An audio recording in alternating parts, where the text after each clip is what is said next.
बिस्मिल्लाहिर्रहमानिर्रहीम। Welcome to Elevate Designing Studio. हम सीख रहे हैं वेलकम एम्ब्रॉयडरी स्टूडियो 4.2 और आज हमारी क्लास नंबर 17 है। तो पिछली क्लासेस में हमने काफ़ी कुछ सीखा है, जिनमें हमने कुछ फिलिंग टूल सीखे, उनका कैसे इस्तेमाल किया जाता है। और जो हमारी लास्ट क्लास थी क्लास नंबर 16, इसके अंदर हमने ऑटो डिजिटाइजिंग टूल सीखे थे, जो कि एक बहुत ही इम्पोर्टेंट क्लास। तो जिन दोस्तों ने वो क्लास नहीं देखी है, वो यहाँ आई बटन पर क्लिक करके हमारी क्लास नंबर 16 को देख सकते हैं। तो आज की क्लास में जो हम सीखने जा रहे हैं वो ये ग्राफिक डिजिटाइजिंग है। तो इसके अंदर क्या होता है, चलिए स्टार्ट करते हैं। जैसा कि ये देख रहे हैं आप, ग्राफिक डिजिटाइजिंग, तो मतलब ग्राफिक्स से रिलेटेड कोई भी वर्क हम वेलकम के अंदर आते हुए इन टूल्स की मदद से कर सकते हैं। अब करना हमने क्या होता है, मैं आपको बताता हूँ। ग्राफिक डिजिटाइजिंग में से सबसे पहला टूल डिजिटाइज ओपन शेप है। दूसरे नंबर पे डिजिटाइज क्लोज्ड शेप, ठीक है। फिर डिजिटाइज कॉलम, रेक्टेंगल, एलिप्स और बेसिक शेप्स। आज हम 6 टूल्स पर वर्किंग करेंगे और देखेंगे इनसे हम क्या क्या काम कर सकते हैं। तो चलिए पहले टूल से स्टार्ट करते हैं। ये देखिए डिजिटाइज ओपन। जब मैं उसको सेलेक्ट करता हूँ तो मैं यहाँ पर कहीं भी का पॉइंट लगा सकता हूँ, लेकिन उससे पहले एक बहुत ही जरूरी चीज जो इसके बारे में मैं आपको बताता करूँ वो ये है कि जब मैं इसको सिलेक्ट करता हूँ तो मैं इसको किसी भी टाइम के अंदर, किसी भी ग्राफिक के अंदर, ग्राफिक, ये वेक्टर फिल और ये वेक्टर आउटलाइन।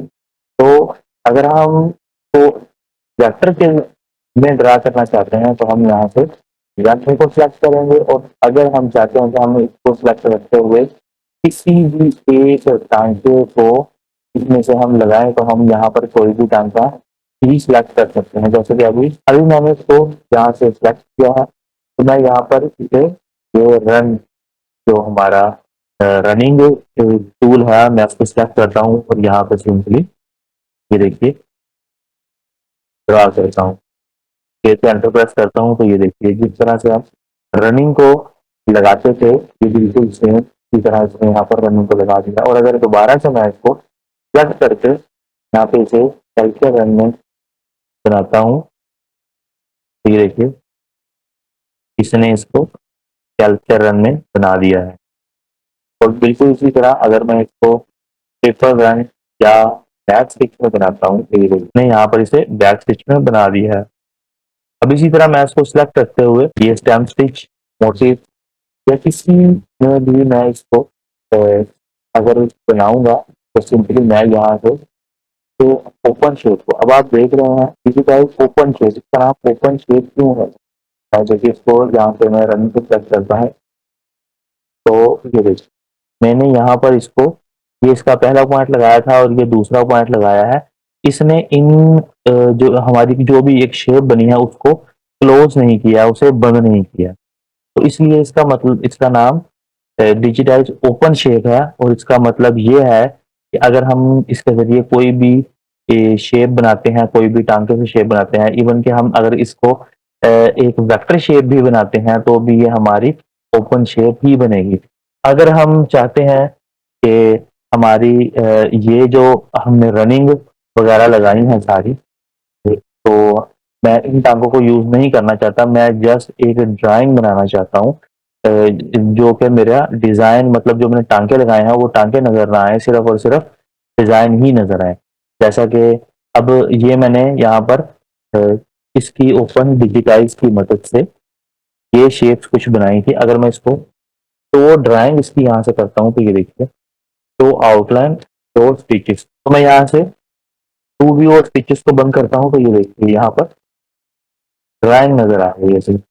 अब ये देखिए ठीक है, ये ड्राइंग नजर आ रही है। तो अगर मैं इसके बजाय यहाँ पर ड्राइंग को ही डायरेक्टली ड्रॉ करना चाहता हूँ, जो मेरे पास एक पिक्चर है कुछ भी है जिसको मैं सिर्फ ट्रेस करना चाहता हूँ या उसकी एक शक्ल बनाना चाहता हूँ ड्राइंग की सूरत में, तो मैं क्या करूँगा, मैं इस डिजिटाइज ओपन शेप को सेट करूंगा। अगर फिलहाल हम पहले पे काम कर रहे हैं तो ये देखिए मैं यहाँ पर इसे वेक्टर आउटलाइन पर सिलेक्ट कर दूंगा। अब क्या होगा, यहाँ पर आप राइट साइड पर देखेंगे ऑब्जेक्ट प्रॉपर्टीज में, यहाँ पर मैंने जो कलर इसका आउटलाइन पर दिया है कलर को रेड है। अब मैं क्या करूंगा, इसको सिलेक्ट करते हुए वेक्टर आउटलाइन को सिलेक्ट करूंगा, तो अब यहाँ पर मेरा वेक्टर लगेगा, ये देखिए ठीक है। यहाँ पर अब मेरा एक वेक्टर लग गया है। पहले क्या लग रहा था, रनिंग लग रहा था, और ये self care run, back stitch, drum stitch, ये तमाम तर इसी से लगे हैं। वो क्यों लगे हैं कि इसको सिलेक्ट करने के बाद इसको किस टांके में बनाना है या इसको एक वेक्टर फॉर्म में बनाना है, वो मुझे यहाँ से सिलेक्ट करना पड़ेगा। तो उम्मीद करता हूँ इतना आपको समझ लग गई होगी। तो मैं जरा साइड पे करता हूँ। अब दूसरे टूल की तरफ चलते हैं जिसका नाम डिजिटाइज क्लोज्ड शेप है।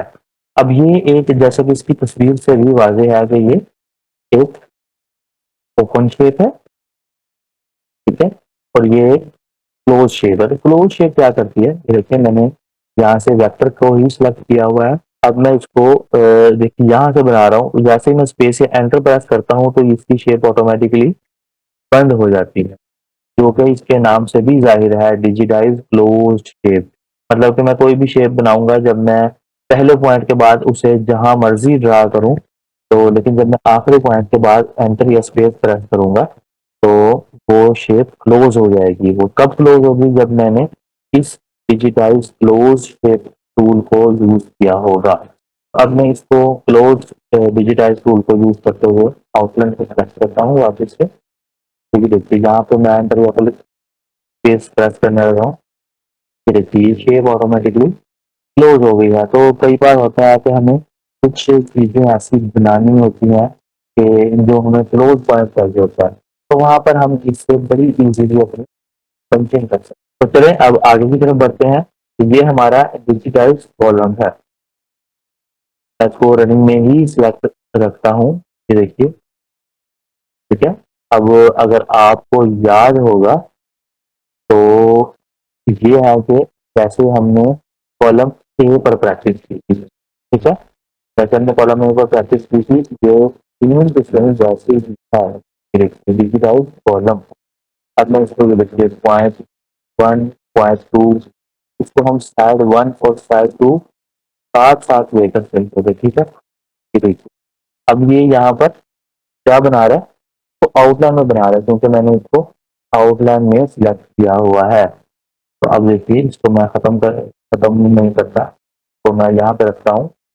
तो इसको सिलेक्ट करने के बाद मैं वेक्टर को सिलेक्ट करता हूँ, तो ये देखिए सॉरी इसको सिलेक्ट करना है। तो सिलेक्ट करने के बाद मैं वेक्टर को सिलेक्ट करता हूँ, तो ये देखिए बिल्कुल इसी तरह से उसने यहाँ पर वेक्टर लगा दिया। अब देखता हूँ कि मैं उसको सिलेक्ट करते हुए आउटलाइन के बजाय अगर मैं किसी फिलिंग टूल को यहाँ से सिलेक्ट करता हूँ, तो क्या ये वो फिलिंग टूल फिलिंग ऑब्जेक्ट में इसको बनाएगा। तो ये देखिए यहाँ पे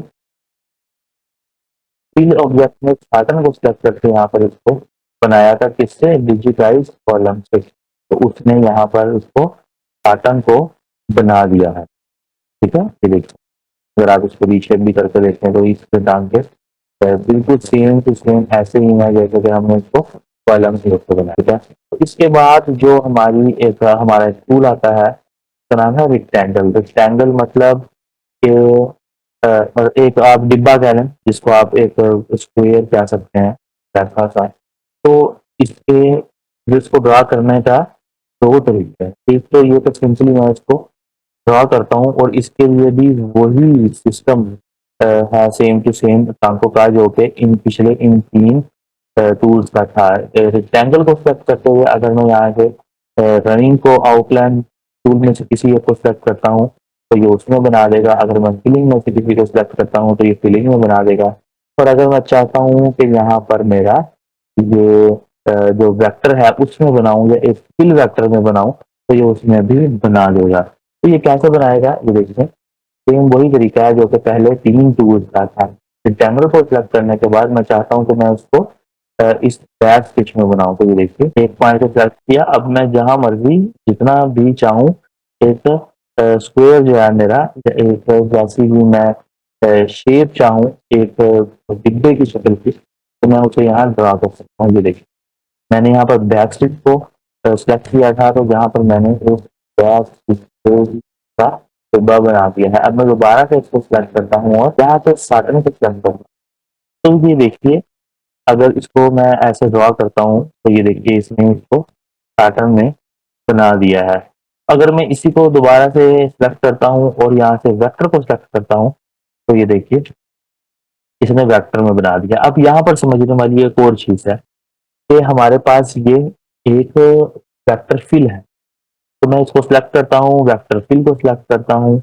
यहाँ से मैं ऐसे इसको ये देखिए ड्रा करता हूँ।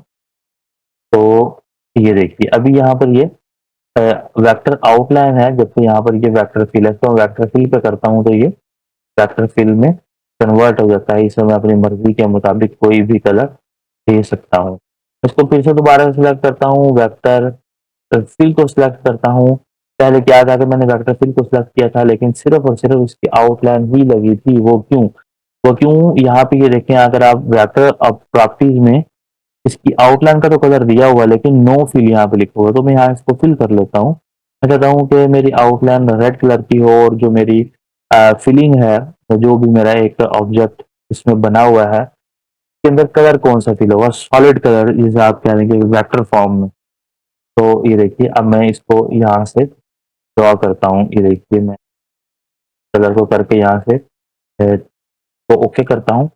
अब मैं यहाँ से ड्रॉ करता हूँ। ये देखिए, ठीक है, सेम टू सेम वही है जो कि यहाँ पर मैंने प्रॉपर्टीज में इसके कलर दिए हुए हैं। ठीक है, तो ये था हमारा रेक्टेंगल। रेक्टेंगल को अगर हम चाहते हैं कि हम चारों तरफ से हमारा एक जैसा बॉक्स बने, तो यहाँ हम सिंपली इसको एक क्लिक करने के बाद हम शिफ्ट को शिफ्ट को नहीं, कंट्रोल को प्रेस करेंगे। तो कंट्रोल को प्रेस करने से क्या होगा कि इसकी विड्थ और हाइट दोनों एक सी रहेंगी। देखिए मैं जहां मर्जी इजीली इसको ड्रा कर सकता हूँ कंट्रोल पकड़ने के। ठीक है जी, अब हम चलते हैं अगले टूल की तरफ जिसका नाम इलिप्स है। इलिप्स मीन के ये एक दायरे की शक्ल में है। तो ये देखिए सिंपली बिल्कुल इसी तरह इसको मैं ड्रॉ करता हूँ। क्यों ये फिल में इसलिए फिल हुआ है क्योंकि यहाँ पर मैंने वेक्टर फिल इसका सिलेक्ट किया हुआ था। तो अगर इसको सिलेक्ट करते हुए इसी तरह मैं रनिंग में करता हूँ, तो ये देखिए इसी तरह अगर मैं स्टार्टर में करता हूँ, तो ये देखिए बिल्कुल इसने वही चीज बनाई है जो कि मैंने इसको बनाने के लिए कहा है। तो इसके अलावा ये हमने आज जो एक रेक्टेंगल और इलिप्स शेप्स सीखी हैं।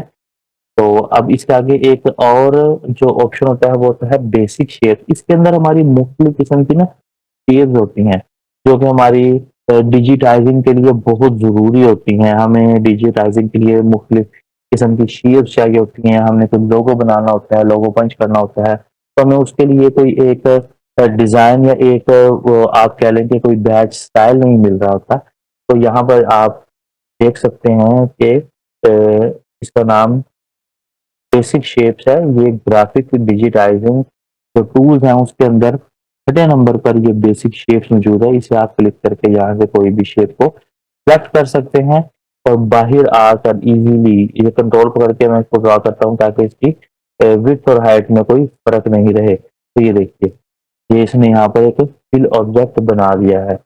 इसी तरह अगर मैं इस डायमंड शेप को सेलेक्ट करते हुए इसे बैक स्टिच में कन्वर्ट करता हूँ, तो ये देखिए इसमें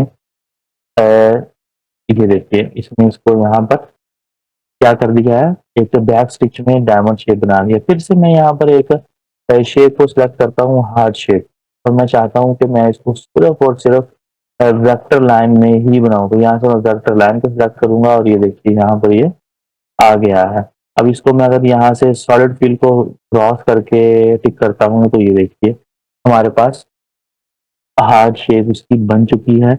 और हमने आज की जो क्लास थी उसके अंदर ग्राफिक डिजिटाइजिंग के पहले 6 टूल्स हमने आज सीख लिए हैं। मैं आप लोगों से कहूँगा कि आप लोग इसकी बहुत अच्छे से इसकी प्रैक्टिस करें ताकि आप एक अच्छे डिजिटाइजर बन सकें। और हाँ, अगर अभी तक आपने हमारा चैनल सब्सक्राइब नहीं किया है तो इसे सब्सक्राइब कर दें और बेल आइकन को प्रेस करना बिल्कुल मत भूलिएगा ताकि आपको हमारे आने वाली अगली हर क्लास का नोटिफिकेशन मिल सके। कमेंट सेक्शन में भी अपने जो आपके कोई भी वेलकम से रिलेटेड सवालात होते हैं, आप हमें ज़रूर बताएँ। हम अपनी पूरी कोशिश करते हैं कि आप सबको आपके कमेंट्स का जवाब दिया जाए। तो स्टे ट्यून्ड, तब तक के लिए अल्लाह हाफ़िज़।